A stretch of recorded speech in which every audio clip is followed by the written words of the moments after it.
I went into labor, and my mother laughed. Since when do you get to decide to have a baby? Get out. My sister smirked and pointed at my car. Hope you make IT. We did some maintenance, and I jumped in, pressed the gas, nothing. The tires were flat, completely slashed. Then a luxury car pulled up quietly to the door. Cleveland Heights, a small town in Ohio, was a place where the changing seasons were beautiful. On a morning when soft spring sunshine streamed through the window, Haley Coleman placed her hand on her large belly and smiled. 9 months pregnant. Soon her and Michael's baby would be born. Good morning, baby, she spoke gently. Are you doing well today? Having worked as a nurse at Cleveland Memorial Hospital for over 10 years, Haley was trusted by colleagues and patients for her calm demeanor and keen observation skills. 4 years ago, she met Michael Green, a pediatrician at the same hospital, and after a gentle romance, they married. Michael's sincere and compassionate character made him perfectly suited to be a doctor beloved by children. Blessed with their long-desired first child, the couple purchased a small but comfortable home in the town's quiet residential area.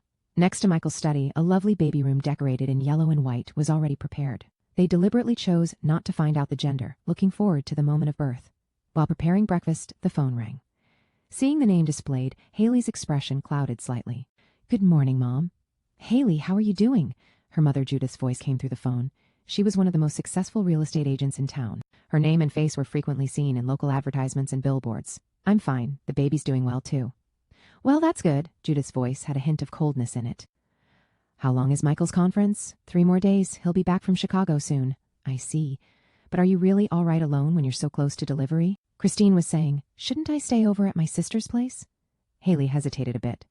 Her sister Christine worked at her mother's real estate company and was popular among local young men for her beauty and sociability. While putting on a show of caring for her sister on the surface, Christine's eyes always had a calculating look in them.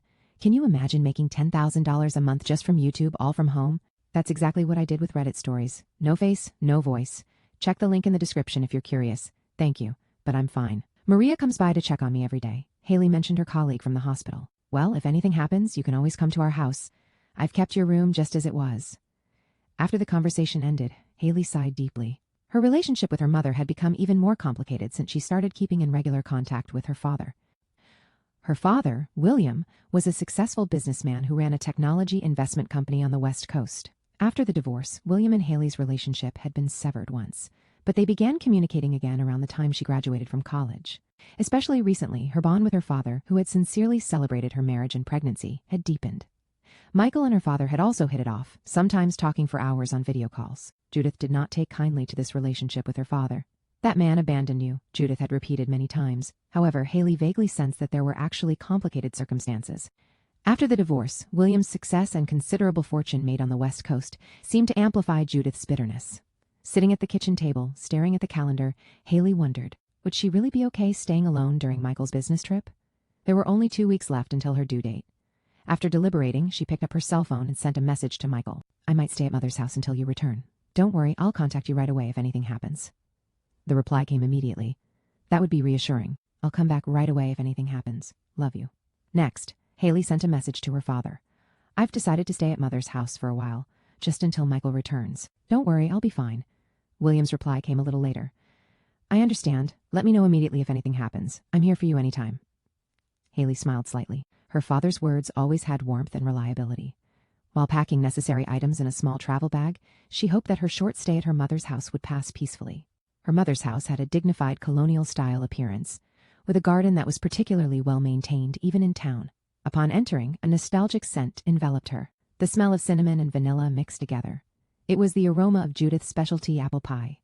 Haley, you're finally here. Judith embraced her daughter. My, you've really gotten big. She smiled, looking at Haley's belly. There was warmth in that smile, but her eyes weren't smiling. I'll take your luggage up to your room. Christine appeared and took Haley's bag. Hey sis, is it really soon? What's it like? Thank you, Christine. Yes, about 2 weeks or so. It's a little scary, but I'm excited too. Really? Christine tilted her head slightly. I still can't imagine it. My sister becoming a mother. The first 2 days passed peacefully.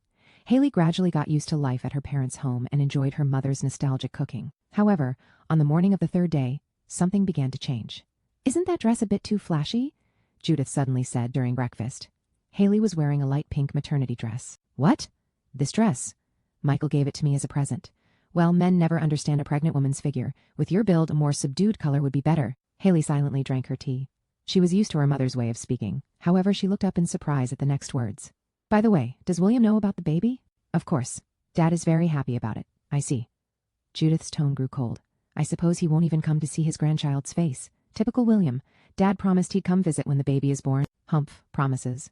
Judith set down her plate hard. You should know better than anyone how worthless that man's promises are. Mom, that's not true. Dad, that's enough. Judith changed the subject. Christine will take you shopping by car today. You need more baby items, don't you? That afternoon, Christine took Haley to the mall. Her sister was more talkative than usual, recommending one baby item after another. Sis, how about this cute romper? This blanket is soft and nice, don't you think? Christine behaved cheerfully throughout. However, words she muttered as they left the store caught Haley's ear. You're really lucky, sis. Blessed with a wonderful husband and a cute baby about to be born. Christine's voice mixed with sarcasm and envy. But you should be careful when you're happy. You can lose everything in an instant. What do you mean? Nothing. Christine regained her smile. Just that you never know what might happen in life. That night, Haley couldn't sleep. Gazing at the moon outside the window, she thought about the changes in her mother and sister's behavior. There was something unnatural about their attitude. Their reactions, especially when talking about her pregnancy, bothered her. The next day, while Judith was out shopping, Haley sneaked into her mother's study. She thought there might be a clue. She opened the desk drawer and searched inside. Among a bundle of old documents, she found her birth certificate and a worn envelope. Inside the envelope was a handwritten letter, but the writing had faded and was illegible. Only the sender's name was barely readable. William Coleman. What are you doing? Startled by the sudden voice, Haley jumped. Turning around, she saw Christine standing in front of the door. Her eyes gleamed coldly. Sorry, I was just rummaging through Mother's room without permission. Isn't like you, sis. Christine folded her arms. Looking for something? No, nothing. Haley hastily returned the letter to its place. I was just feeling nostalgic. I see. Christine didn't seem to believe her. Let's get out before Mother returns. Late that night, when Haley went downstairs to get some water, she overheard her mother and Christine whispering. It will be soon, Mother. It was Christine's voice. What will you do after that? As planned, Judith's voice held a cold determination. Don't tell Haley anything. It's for her own protection. But when Michael returns, we'll deal with that when the time comes. Just keep an eye on her for now. The next morning, Haley's cell phone rang. It was from Michael. Haley, I have bad news. The conference has been extended by 2 days. I'll be returning later than planned. I see. I understand. Haley couldn't hide her disappointment. Are you okay? Did something happen? No, it's nothing. It's just that the atmosphere here is a bit strange. She lowered her voice. It seems like Mother and Christine are hiding something. I heard them talking about me. What do you mean? Michael's voice mixed with concern. I'm not sure, but something. At that moment, the door opened and Christine entered the room. Sis, breakfast is ready. I'll call you back later. Haley quickly hung up. Were you talking to Michael?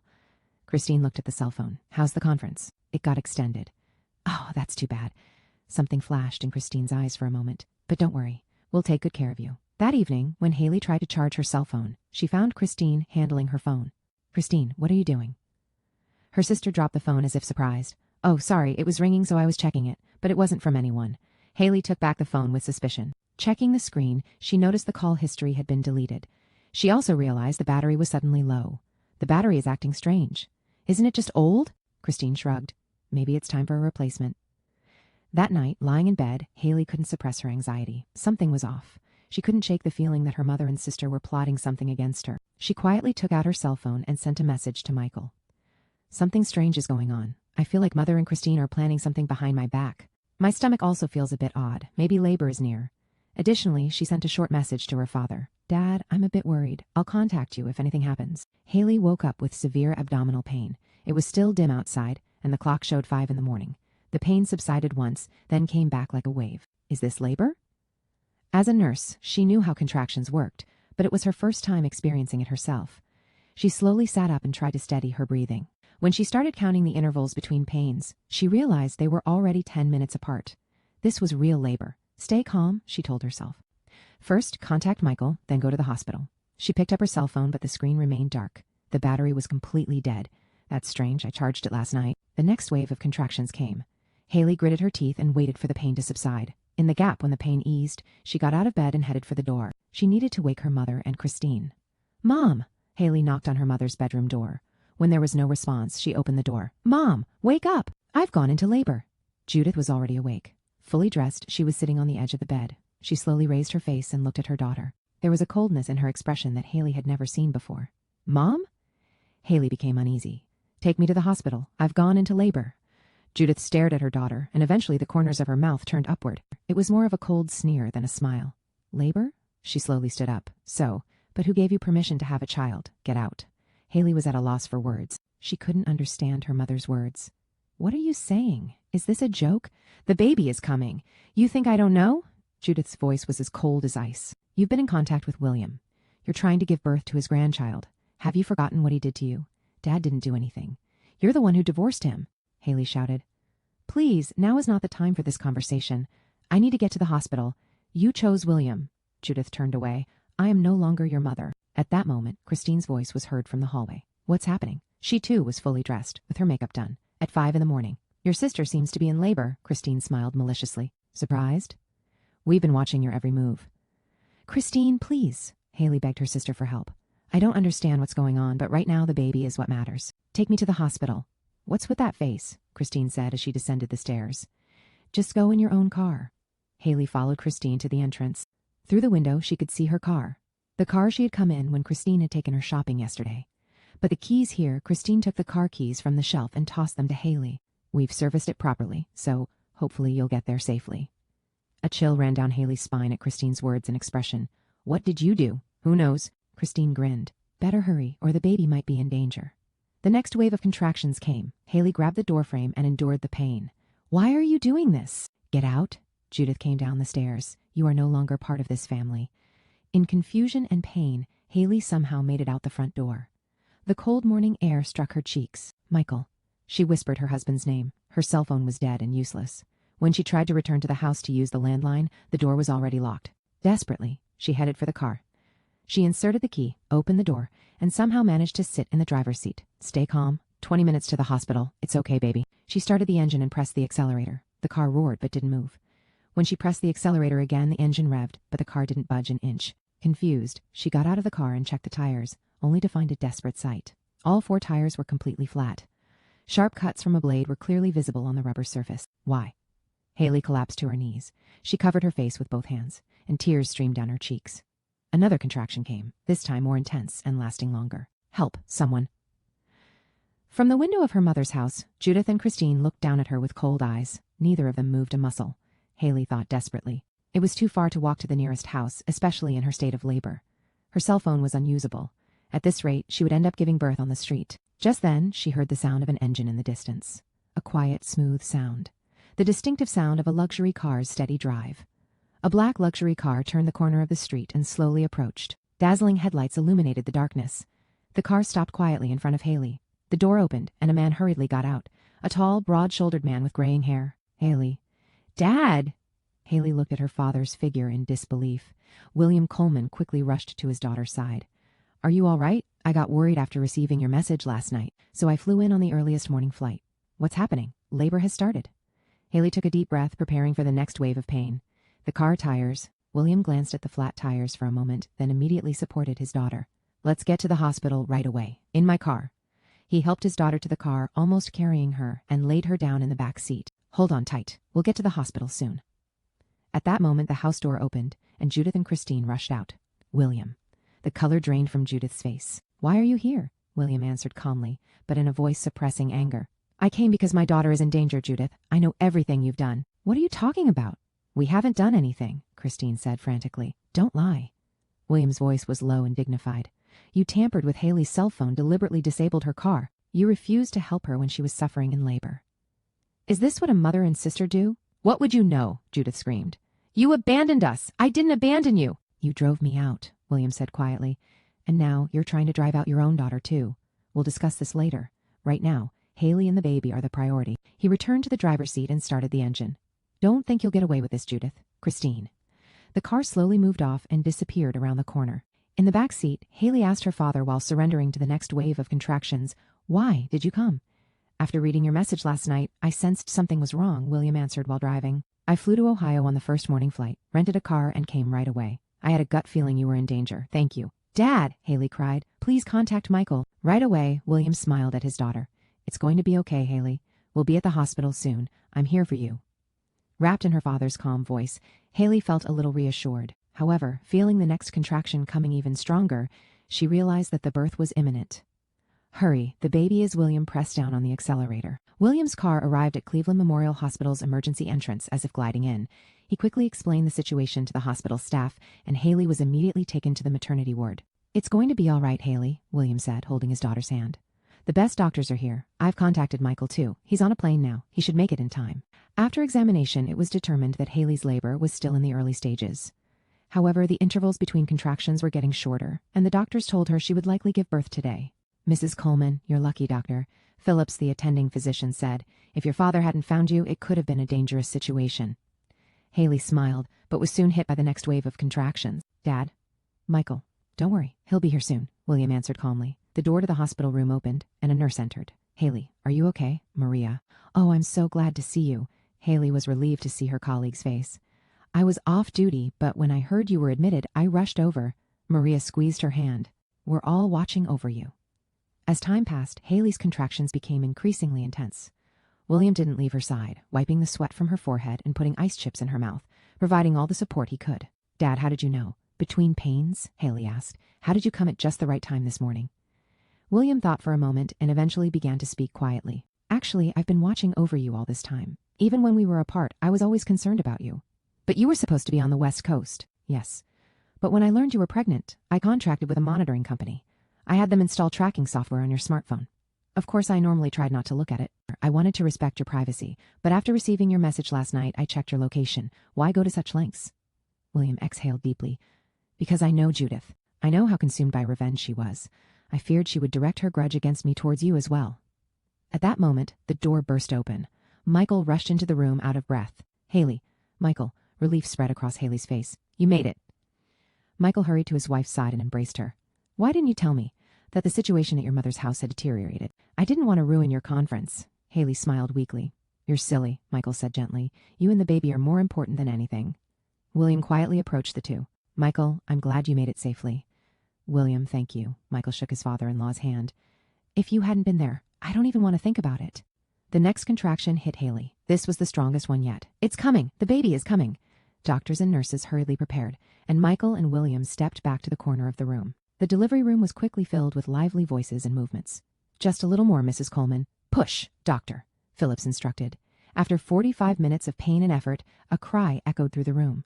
It was the moment a small life was born into the world. It's a girl, doctor, Phillips exclaimed joyfully. A very healthy girl. Haley smiled through her exhausted face. Tears flowed from her eyes. Michael returned to her side, and together they saw their daughter's face for the first time. She's perfect. Michael's voice choked. Thank you, Haley. The nurse wrapped the baby in a clean cloth and placed her in Haley's arms. Here you go, Mom, your beautiful daughter. William watched the scene from a little distance away. Tears glistened in his eyes, too. A granddaughter, he whispered softly. Late that night, while Haley rested in a private room, William and Michael sat facing each other in the hospital cafeteria. I think it's time to tell Haley the truth, William said, staring at his coffee cup. That you're her real father? Michael asked quietly. Yes, William nodded. Judith has been lying to her for years, that I abandoned her and our daughter. The reality is different. She drove me out, and she interfered every time I tried to make contact. Why didn't you tell her until now? For Haley's happiness. I didn't want to disrupt her life until she was an adult, and William hesitated a bit. I have a shameful past. When I was young, I failed in business and was in debt. Judith couldn't forgive that.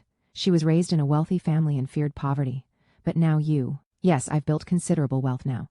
But that was after I separated from Judith. She depicted me to our daughter as a failure, without seeing my struggles and success. The next morning, when Haley woke up, Michael and William were sitting in her room. She sensed from their expressions that something serious was going on. Good morning, Haley smiled. What's with those serious faces, you two? Did something happen? Michael took her hand. Haley, William wants to talk to you about something. William took a deep breath and looked straight into his daughter's eyes. Haley, there's something I've been hiding for a long time. I think I shouldn't keep it hidden any longer. He began to tell the truth of the past 20 years. That he was Haley's real father, the truth about his divorce from Judith, and how Judith had prevented contact between them for years. I always loved you, but Judith portrayed me to you as a failure of a father. When I was able to reconnect with you after you became an adult, it was like a miracle. Haley listened silently. Many things suddenly became understandable. Her mother's unnatural attitude, her fierce opposition to Haley meeting her father, and yesterday's events. So that's why, Mother, she whispered. She did that because she knew I was in contact with Dad. She and Christine tried to punish you. In their eyes, you must have seemed like a traitor, William said sadly. I'm going to report this to the police, Michael said in a stern tone. They deliberately put Haley and the baby in danger. Haley was lost in thought for a while. Eventually, she said quietly, I know they should be punished. But right now, I want to focus on our daughter, on our new family. Morning sunlight streamed through the window, enveloping the baby's cradle in soft light. Haley smiled. I've decided on her name. Michael, if it's okay, how about Eleanor Grace Green? Eleanor is Dad's mother's name, right? Tears welled up in William's eyes. Yes, my mother's name. It's perfect, Michael nodded. Eleanor Grace, a wonderful name. The three of them gazed at little Eleanor. 6 months after Eleanor's birth, on an autumn day, Haley was playing with her daughter on a blanket in the garden. Eleanor had large blue eyes like her mother and brown curly hair inherited from her father, and was already beginning to form an adorable personality. Look, Eli. This is a birdie, Haley laughed, dangling a small stuffed toy in front of her daughter. Eleanor reached out happily, trying to grab it with her tiny pink fingers. Michael came home early from work and stood at the entrance to the garden. He watched the two of them, feeling his heart fill with warmth. What are you two doing? He asked as he approached. Daddy's home. Haley spoke to her daughter. Welcome back. You're early today. The last patient canceled, Michael sat down next to them and kissed Eleanor's cheek, and William should be arriving soon. Haley's father had started visiting them every 2 weeks. He had recently opened a small office in Cleveland and was expanding his business on the East Coast. However, that was just a pretext. In reality, it was to spend more time with his granddaughter. I should prepare dinner for Dad. Haley started to get up, but Michael took her hand. It's all prepared already. Just relax today. Life was flowing peacefully and happily. Haley had returned to work, now working at the hospital only 3 days a week. She spent the rest of the days with Eleanor. With William's financial support, they had moved to a larger house, and Michael was building his reputation as a pediatrician. However, the shadows of the past had not completely disappeared. One day, when Haley took Eleanor out in a stroller to the shopping mall, there was an unexpected encounter. She came face to face with a thin and tired-looking Judith in front of the escalator. Her mother stopped for a moment and gazed at her grandchild. Tears welled up in her eyes. Beautiful baby, Judith said in a small voice. Thank you, Haley answered calmly. There were still wounds in her heart, but she also sensed her mother's vulnerability. I didn't think I'd have a chance to talk to you, Judith continued quietly. I did something unforgivable. Years of anger and jealousy had eaten away at me. Haley said nothing, holding her daughter's small hand. Christine is also receiving counseling, Judith added. She regrets what she did too, especially that you were put in danger. As a result of the trial, Judith had been ordered to perform community service, and Christine had received a suspended sentence. Their reputation in the community had been severely damaged, and Judith's real estate business had taken a serious hit. I can't completely forgive you yet, Haley said frankly, but I want to give you the opportunity to be a grandmother to Eleanor. With time, little by little. That weekend, a small gathering was held at Haley's house. William, Michael, and Haley's close friends gathered to celebrate Eleanor's 6-month milestone. In the corner of the room were Judith and Christine, who had been invited. They were not yet fully accepted by everyone, but they had taken a step forward. Holding Eleanor, Haley gazed out the window. Trees dyed in golden colors, and the sun set streaming between them. She contemplated. What is a true family? It's not just about blood relations, but about respecting each other and supporting one another, especially in difficult times.